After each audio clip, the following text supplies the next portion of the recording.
Muito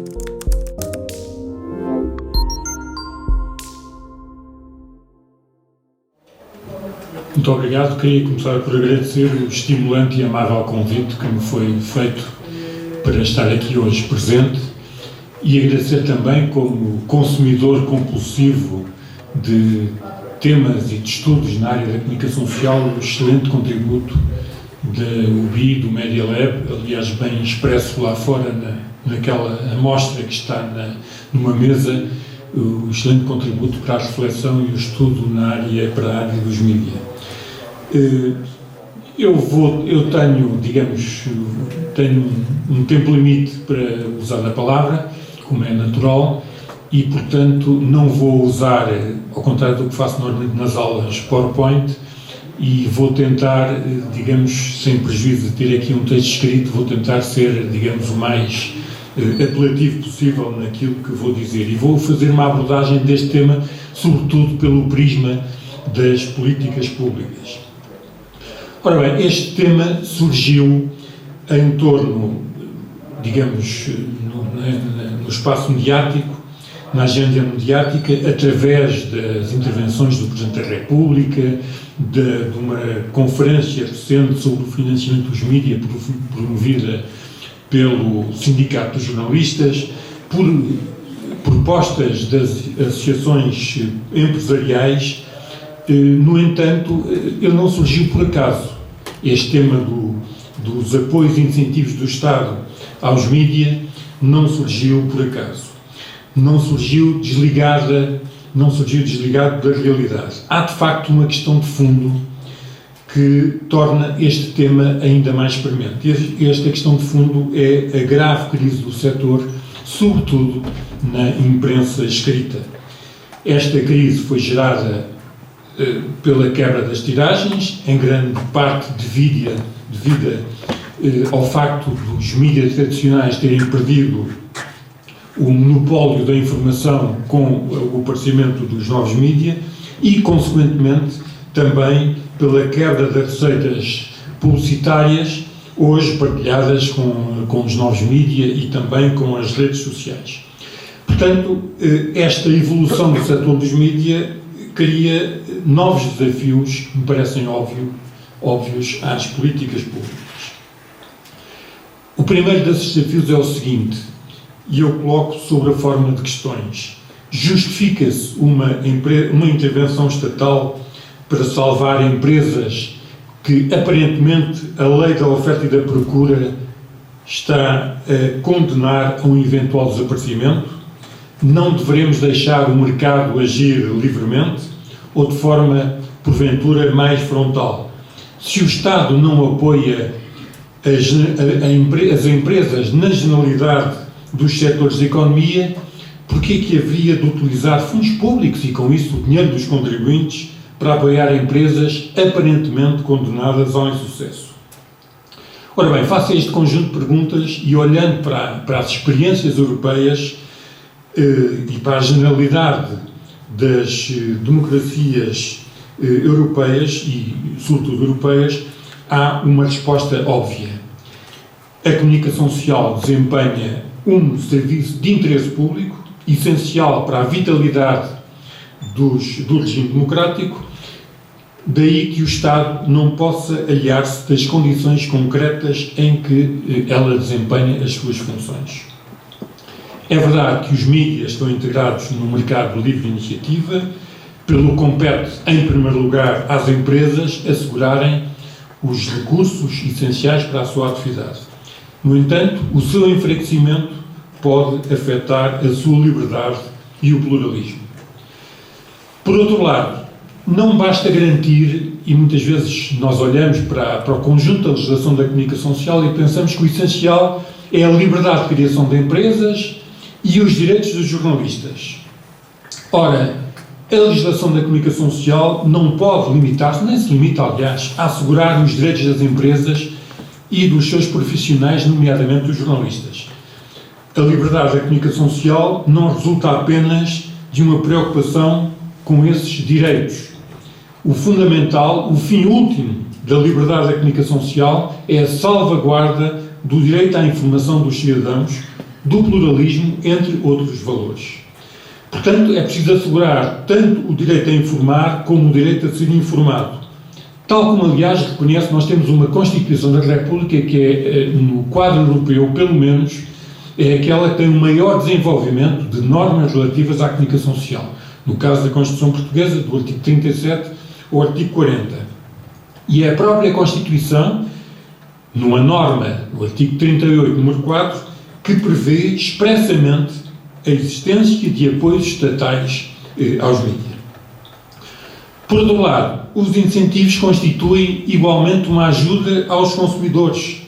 Não é apenas uma ajuda às empresas, é uma ajuda aos consumidores, ao seu direito à informação, pelo que o Estado não pode deixar de se preocupar com a rentabilidade de empresas cuja atividade é decisiva para assegurar essa liberdade e o pluralismo da comunicação social. Esta tem sido a resposta dada na generalidade, embora com critérios e modelos e relevância muito diferente pela generalidade das políticas públicas dos países europeus. À cabeça dos quais, enfim, o país onde os apoios do Estado à comunicação social é mais envolvido é, sem dúvida nenhuma, a França, mas há também as experiências da Áustria e também dos países escandinavos. Uma segunda questão que importa abordar aqui tem a ver com o seguinte: estamos num contexto, neste momento, nos últimos anos, num contexto de maior oferta informativa, pelo que pergunta-se, continua a justificar-se esse apoio estatal no momento em que temos, com os novos mídia, um acesso muito superior à informação? Ora bem, de facto, com os novos mídia, com as redes sociais, os cidadãos têm acesso a uma extensa oferta informativa. Os novos mídia alargaram, de facto, essa oferta, dando até a muitos cidadãos a ideia de que, tendo acesso a muita informação gratuitamente, podem prescindir dos órgãos de comunicação tradicionais. No entanto, com esses novos mídia surgiram não apenas um novo modelo de negócio, como também novos problemas, nomeadamente no rigor informativo. E a verdade é que continua a ser insubstituível o papel da comunicação social, sobretudo a resistir ao imediatismo, à superficialidade sem ética nem deontologia e à ditadura dos clickbaits. Mas há agora, mais do que nunca, novos desafios no setor. Muitos dos novos mídia, a que temos acesso, por exemplo, através das redes sociais, exercem a sua atividade sem qualquer escrutínio legal e regulatório, não prevendo a lei, que aliás em Portugal já deveria ter sido, a meu ver, alterada há alguns anos, qualquer obrigação nesse sentido ou qualquer enquadramento sancionatório. E, de facto, as políticas públicas para a comunicação social têm agora um novo desafio, que é como encarar os novos mídia. E refiro-me ao caso português para dizer que a Assembleia da República, o Governo, não deu ou não deram até agora qualquer passo para enquadrar esses novos mídia, desde logo redefinindo o conceito de órgão de comunicação social, de acordo, aliás, com os critérios enunciados numa recomendação do Conselho da Europa, recomendação 2011-7, portanto há quase 10 anos, ou seja que essa recomendação, digamos, tinha alguns critérios que tendiam à definição dos novos mídia, como o facto de visar a comunicação para o público em geral, a continuidade do projeto, a intenção de produzir, agregar e difundir conteúdos, ser um serviço que obtém receitas publicitárias, etc. Por outro lado, em Portugal, em 2015, a ERC aprovou um documento precisamente sobre a redefinição do conceito de órgão de comunicação social, propondo então uma ampla modificação na legislação do setor. 2015 significa há 5 anos. Ela não foi concretizada até agora, o que coloca, pelo Parlamento e pelo Governo, o que coloca um relevante dilema na forma como se encaram estes novos mídia mesmo aqueles que possam ser considerados como desinformação ou ideologicamente radicais. Se esses novos mídias forem considerados ou reconhecidos como órgãos de comunicação social, é verdade que ganharão uma acrescida credibilidade, mas passarão a ter de registar-se, identificar os seus proprietários e responsáveis, terão de ter um estatuto editorial, estarão sujeitos à regulação, às regras sobre direito de resposta, a pagar impostos como qualquer empresa, entre outras regras. Caso continuem a ser considerados como fora do universo da comunicação social, estes novos mídias continuarão a ter uma atividade não escrutinada, praticamente imune às regras legais e regulatórias, sem limites nem regras éticas e deontológicas. Ou seja, não creio que o poder político e a indústria do setor ganhem em ignorar a existência destes novos mídias. E falta agora, como já disse, que o poder político, o Parlamento ou o Governo faça a sua parte, que a ética, aliás, já referiu em textos remetidos há vários anos ao Parlamento. Ou seja, terá de haver uma legislação que enquadre a atividade destes novos mídias, que preveja a possibilidade de haver sanções, que, se nós olharmos para o modelo da lei da rádio ou da lei da televisão, e eu, quando falo da lei da rádio, cito os artigos 70 e 73, quando falo da televisão, cito o artigo 82, lei da rádio ou da televisão, que prevêem a possibilidade de haver suspensão dessas licenças, no caso da rádio, licenças ou autorizações.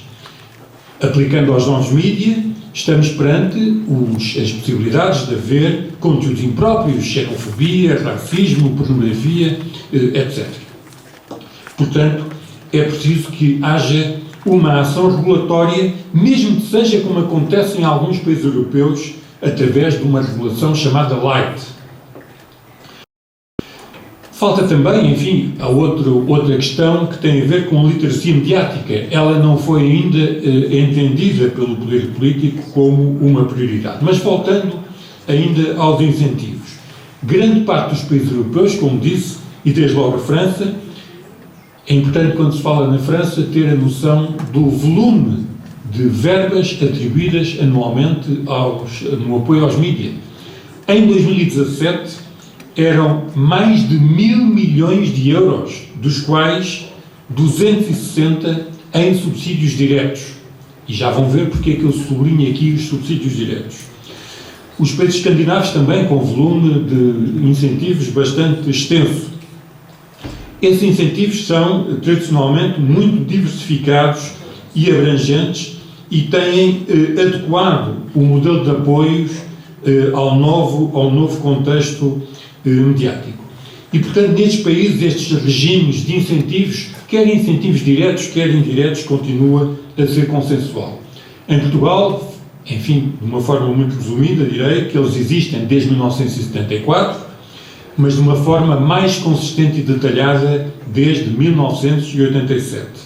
Até 1994 houve também apoios aos jornais de cobertura nacional, do subsídio ao papel e do porta-pago também, e não apenas à imprensa regional. Os incentivos às rádios locais foram criados em 1997. Todavia, e olhando para os últimos anos, o montante dos incentivos diretos e indiretos tem diminuído claramente.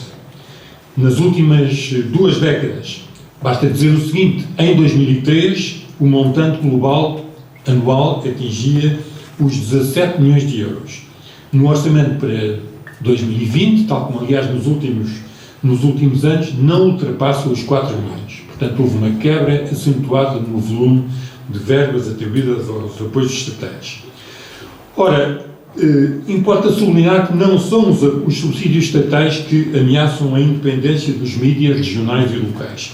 O que, a meu ver, verdadeiramente ameaça hoje a independência dos mídias é a fragilidade de muitas empresas, o reduzido número de leitores de jornais, a dependência da publicidade das autarquias, as public-reportagens, a crise da autorregulação dos mídias, a concorrência dos novos mídias, muitos dos quais, estes novos mídia, não pagam impostos, não cumprem as leis, etc. Nas rádios locais, a meu ver também, a evolução não tem sido positiva. Apesar dos incentivos, há um crescente número de operadores que têm a sua produção realizada fora dos concelhos para onde emitem e desvaloriza, por falta de meios financeiros e de falta e também, consequentemente, de recursos humanos, a componente informativa e a componente de proximidade. Revira-se que, em geral, os apoios ou os incentivos estatais não impedem nem atrasam a modernização ou a adaptação a novas formas de consumo e a inevitável mudança dos mídia. Existe, de facto, esse risco. Os incentivos podem, enfim, é isso que asseguram as pessoas que estudam estas matérias, os incentivos podem contribuir para atrasar as necessárias mudanças estruturais nas empresas ou para ocultar eventuais ineficiências ou uma deficiente gestão empresarial, bem como a adequação a novas tecnologias ou formas de consumo. Mas, em contrapartida, quando há concorrência entre empresas, potenciada, aliás, pela existência de incentivos, isso obriga os mídia a evoluir e a acompanhar as mudanças do setor. Creio também que os incentivos não deveriam hoje limitar-se à comunicação social regional e local. É claro que esta tem especificidades próprias, relacionadas com a limitação do público-alvo, isso tem, obviamente, reflexos no volume de investimentos publicitários, e no caso da imprensa, sobretudo da imprensa que é, no caso das pessoas mais idosas, há ainda a relação da imprensa regional com os imigrantes, com os naturais daquela região ou cidade que vivem fora dos concelhos de onde são naturais, o que implica, obviamente, um reforço da distribuição por via postal, que assim continua a ser importante apoiar. Mas a crise em todos os mídia, incluindo nomeadamente as publicações periódicas de âmbito nacional, tal como o processo de deslocalização e concentração das rádios locais, impõe uma profunda revisão no modelo e no âmbito dos incentivos. Ora, temos aqui um outro problema, é que incluindo mesmo considerando a transferência de competências entre a administração pública da comunicação social para a entidade reguladora, para o regulador, neste momento para a entidade reguladora para a comunicação social, que foi concretizada nos últimos anos, por exemplo, registros, por exemplo, a fiscalização, as ações de fiscalização, a integração, digamos, peço desculpa, é importante que haja um reforço da estrutura da administração pública afeta às políticas de comunicação social. Esta estrutura foi integrada entre 6 unidades orgânicas da Direção de Serviços da Presidência do Conselho de Ministros, não dependentes do Ministério da Cultura, e neste momento a comunicação social está sob a tutela do Ministério da Cultura. Esta estrutura tem um pequeno número de quadros, praticamente está limitado ao acompanhamento das políticas europeias para os mídias, da aplicação da Diretiva dos Serviços de Comunicação Social Audiovisual, etc. E isso, a meu ver, continua a constituir um erro, mesmo agora, e é um sinal de esperança, a meu ver, mesmo agora que foi nomeado um secretário de Estado para o Cinema, Audiovisual e Média, aliás, é uma pessoa ainda por cima com experiência e conhecimento no setor, depois de vários anos de evidente desvalorização das políticas públicas para a comunicação social. A meu ver, continua a fazer falta uma estrutura da administração pública especializada nas políticas públicas para a comunicação social, formada por quadros com conhecimento, de experiência, memória da evolução das políticas para a comunicação social e capacidade para empreender a mudança legislativa que os países europeus estão há alguns anos a concretizar. E tenho esperança, continuo a ter esperança que esta correção seja agora encetada. Mas, regressando de novo e para terminar aos incentivos. Nos últimos meses surgiram no espaço público, oriunda, sobretudo, oriundas de entidades do setor dos mídias, diversas propostas, desde, por exemplo, estímulos fiscais às assinaturas de publicações periódicas. Enfim, eu aqui, perante esta proposta, eu pergunto-me se ela aumentaria o número de assinantes, com novos assinantes, ou era apenas benéfico para aqueles que já tinham uma assinatura de uma publicação. Outra proposta, a oferta de assinaturas anuais a jovens no ano em que fizessem 18 anos, a exemplo do modelo aplicado há meia dúzia de anos em França. Bom, contas feitas, quantas pessoas fazem por ano em Portugal 18 anos, vamos multiplicar isso pelo valor normal de uma assinatura de uma publicação, mais ou menos 100 euros, se for o caso de um jornal como o Público, façamos as contas, isso dá uma verba que será comportável e razoável no quadro dos apoios ou não. Depois há outras propostas do tipo isenção de pagamento de IVA, extensão às autarquias locais da obrigação de reservar aos órgãos de comunicação social, regional e local uma porcentagem da sua publicidade nacional, a integração das rádios locais no leque de órgãos de comunicação social que deveriam ser obrigados a transmitir tempos de antena eleitorais, com o retorno a que isso daria direito, etc. Ou seja, há um conjunto vasto de propostas interessantes, embora questionáveis, que foram apresentados e elencados nos últimos anos. E poderíamos ir observar as experiências estrangeiras, por exemplo, o curioso modelo da Noruega e da Suécia, que privilegiam o apoio a jornais que, concorrendo no mesmo mercado com outros, têm uma menor tiragem, de forma a que continue a haver concorrência, que não haja monopólio, haja pelo menos 2 jornais em competição.